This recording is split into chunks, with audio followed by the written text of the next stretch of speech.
February 28th, 2018. I was in my high school physics class. It was a relaxed day, so I had some time to do nothing and scroll on my phone for a little bit. I was sitting next to this that I had a crush on, so it was already hard to focus. My friend had just posted a song to her story. This little band that I hadn't heard of yet. They only had about 20K followers or so on IG, so they weren't super well known. Yet. For those of you who remember, this was peak era of indie music. I'm talking, we're seeing the rise of Steve Lacy, the Marias, Brockhampton, Peach Pit, Hers, all of the heavy hitters. And I was on the cusp of discovering one of those legendary artists. Which of course led to the discovery of a lifetime. One of my favorite bands of all time, then on the rise, Men I Trust. For our story, we've got to go way back. The founding members of the band, Jesse and Dragos, have been friends since their days in high school. It wouldn't be until their final years, however, at Quebec's Université Laval, that the two would decide to blend their musical interests together. Jesse, whom in his teenage years had a background in metal guitar and then studied jazz during his university years, was sonically complemented by Dragos, who had studied classical piano in his home country of Romania before moving to Canada and continuing his studies. The two friends shared similar interests and would show each other new music and the softwares that they used to create music. It would be around 2014 when the two decided to collaborate on a track for the first time. But this singular track would suddenly transform into a whole album's worth of music. Because as it would turn out, the two musicians had a beautiful dynamic together. It was then decided that the two would continue on as a band. Dragos had said in an interview that they wanted to have a positive name for the band and landed on the name Trust, which was unfortunately taken by 3 other bands at the time. Their next best bet was Men I Trust, since it was only the 2 of them at the time. The first release, self-titled and released independently on May 28, 2014, would see a list of collaborators alongside the band, many of whom were people who also attended Université Laval. It would set the stage of what would be to come, an experimental introduction to the band with flares of electronic, trip-hop, funk, and French touch. Their follow-up album, Headroom, released June 30th, 2015, would see an expansion in the soundscapes that the two had created on their debut, with collaborations once again from vocalists Odile, Geoffrey Sauvé, Helena Deland, and Ghostly Kisses. Again, is seriously such a good track, please go listen to it.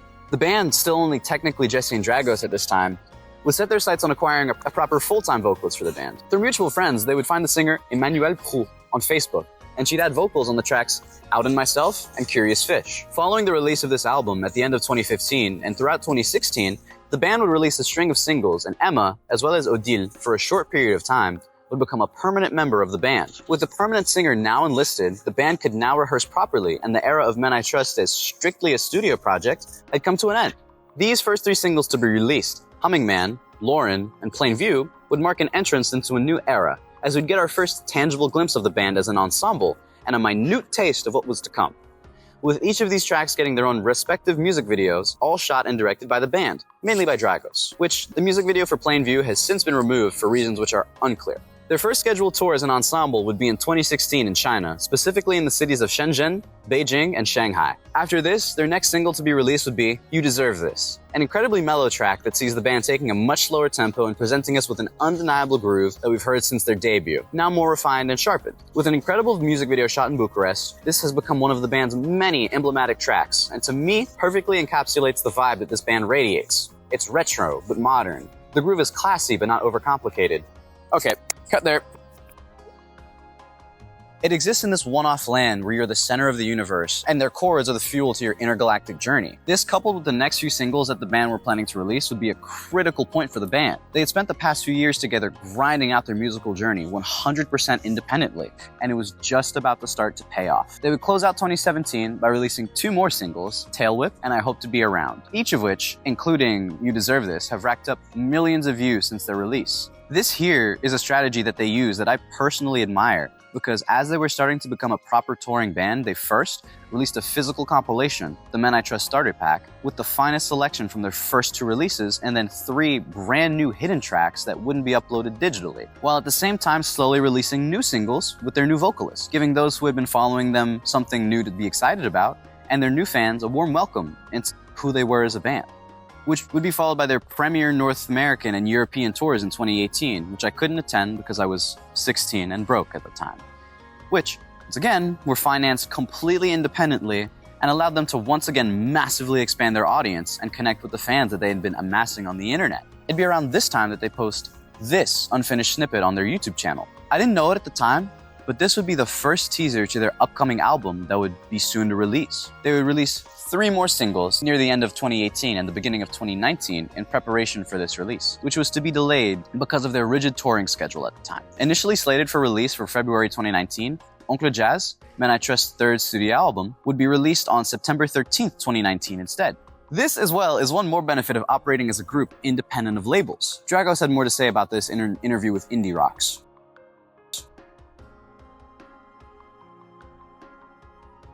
To promote this album, they'd head out on yet another North American tour with fellow indie band Turnover, another show I had to miss because I was now 17 and broke. Still kinda upset about that one. We'd see the band retreat once more following the conclusion of this tour, however, presumably to set time aside to record new music. The months would pass and the new year would rise. It was 2020, and I don't know about you, but I had some pretty big things planned that year. I had a trip to Toronto over the summer to spend some time with a friend and then possibly a trip to Mexico. What the hell? So, of course, with the advent of everything that happened that year, most everything, but more specifically live shows, became practically impossible. So I have another valid excuse for not catching them live that year. But luckily the band decided to ease the world's pain just a little bit with the release of Forever Live Sessions in June of that year, an album that showcases the band's ability to take their studio recordings and then propel them into orbit, with each track being a beautiful amelioration of their existing work, adding new licks, new dimensions, new flavors, without ever pushing it too far. This release would also introduce their touring members, Eric Maillet on drums and Cédric Martel on bass.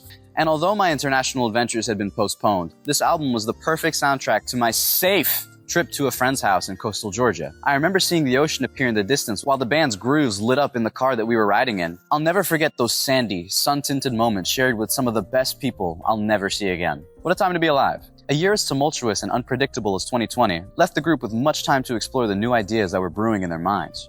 It was out of this doubt and universal uncertainty that the Untourable Album was born. The originally 13, but now 15-track LP, recorded early on during the pandemic. The band on this project stray away from their usual upbeat warmth that we've come to know them for. Instead, Untourable Album feels cold, almost hazy, the perfect accompaniment to the dreary, cloud-covered mornings in Paris that I would wake up to nearly every single day.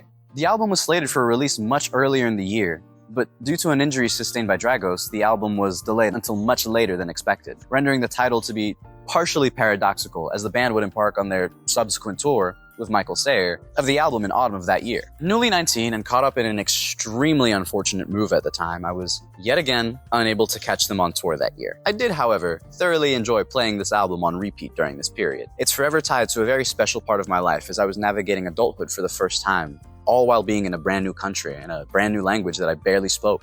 Going into 2022, they would continue to pick up steam by bringing the Untourable album to Europe. It'd be this year as well that they would release their first ever documentary. Critically acclaimed and incredibly informative, it's actually where I got most of my information that was necessary to make this video, so I highly recommend you go see it if you have not yet.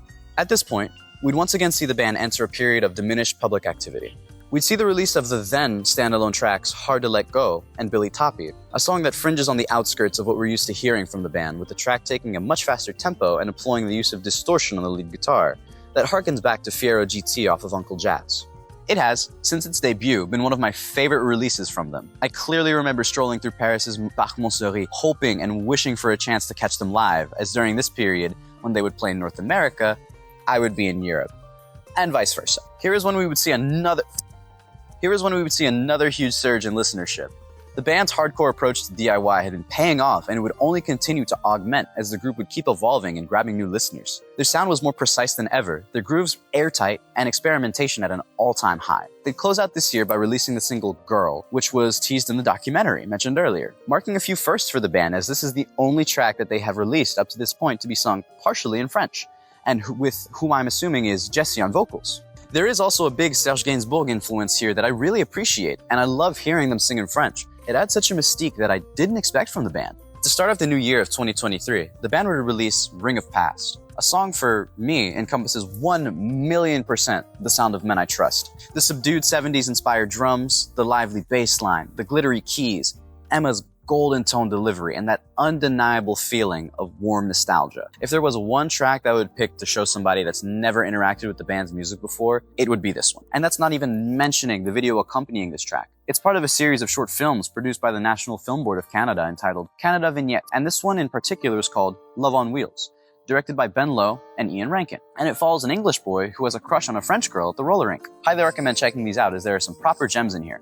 The rest of 2023, for the most part, would see the band once again continuing their touring onslaught. This time, with no particular album specifically to promote. They'd first traverse Asia and Oceania from March all the way until the end of April, spanning 16 shows in total, and then following a brief 3-date Florida tour in the cities of Fort Lauderdale, St. Petersburg, and Orlando. The group would take to the road once more over the summer for yet another Europe tour that I was not able to attend. I definitely wasn't as broke at this time, so I think I must have returned to the States before I could catch them in Paris. That or the show had already sold out. One or the other. Regardless, the band would have yet another brief intermission before taking off to North America with the band Tops as their opener. I, however, at this time was once again, for better or worse, in Paris, feeling more melancholic than usual. I remember this period vividly as I was in the midst of a crumbling relationship that was starting to be very detrimental for my health. Hard to Let Go was my daily soundtrack, and the mellow chords of both this track and Lucky Sue painted the perfect backdrop for the seemingly endless rainy days in that gray city. Hard to Let Go, that little voice that told you so. A lyric that would follow me as I made my monthly trek towards Paris' Charles de Gaulle Airport in direction back to the States, wondering if I had made the right decisions at this point in my life. I returned to the States in early November of that year,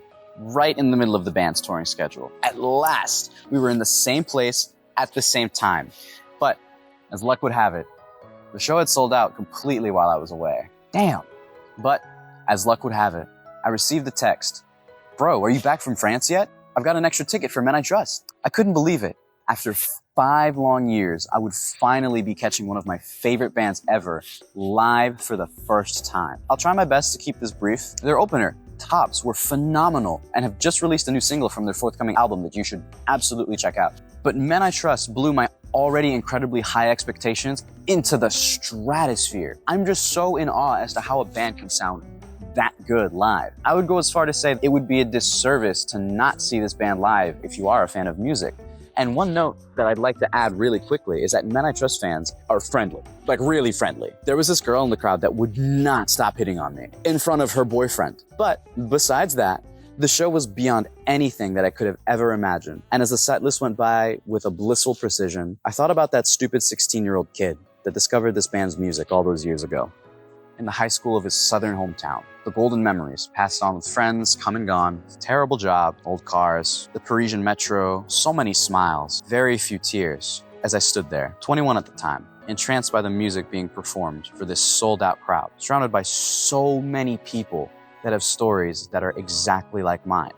Needless to say, this performance was an experience worth living, and after about 2 hours, it had fled from the present moment. I did, however, get to catch both Jessie and Emma after the show and absolutely gush for a moment. Jessie complimented my French, and Emma said she liked my makeup, so 10 out of 10 experience, won't say much more. Following this tour, however, the band would announce that they would be diminishing their tour efforts in order to shift focus to the writing and recording of their forthcoming LP, which would prove to be true, as the band would once more head back into seclusion, with the band only playing a few dates in Mexico and being a support act for Melanie Martinez in May 2024. They'd only released one single this year, and it'd be Husk, released on September 16th. And after another brief period of inactivity, the band would release Forever Live Sessions Volume 2 in February of this year, which gave us some of my favorite renditions of the tracks they've released previously, most notably the incredibly underrated Fiero GT and a somehow ameliorated version of Ring of Past, all accompanied with a live video as well, of course. Please give this a listen if you've missed it somehow. It is truly a treat to listen to.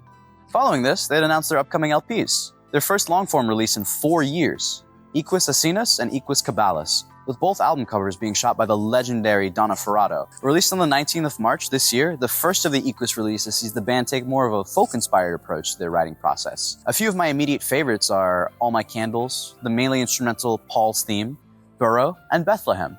The follow-up to this would come in May of this year, and on this album, Caballus, we hear more of that traditional Men I Trust flair and tempo. A few of my favorites here are To Ease You, Come Back Down, and especially Where I Sit. I cannot get this track out of my head. I as well love the slight melancholy that you can hear in the background of some of these tracks.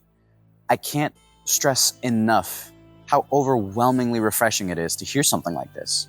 It's as if you're listening to the sounds of the early morning, those moments just before the sun rises. In regards to the double release, the band had said in an interview with The Fader that early on, the writing and recording process, we realized we had a collection of songs with distinct energies, yet they were both equally as meaningful to us. It became clear that we wanted to release them as 2 separate entities from the same genus. This new music finds me at an interesting time in my life. No longer the bright-eyed 21-year-old that saw them live in 2023, their music catches me once again in the midst of a transformative period. This time not dictated by visa appointments or relationships, but through a period dominated by a career upheaval, an incredibly rainy summer, although it's very sunny today, and a bleak future. But these albums add a little bit of warmth to the turbulence we're experiencing here in the United States. The band will be embarking on a set of live shows in North America and Europe scheduled to begin this July, and if all goes well, I would love to have the opportunity to catch them a second time.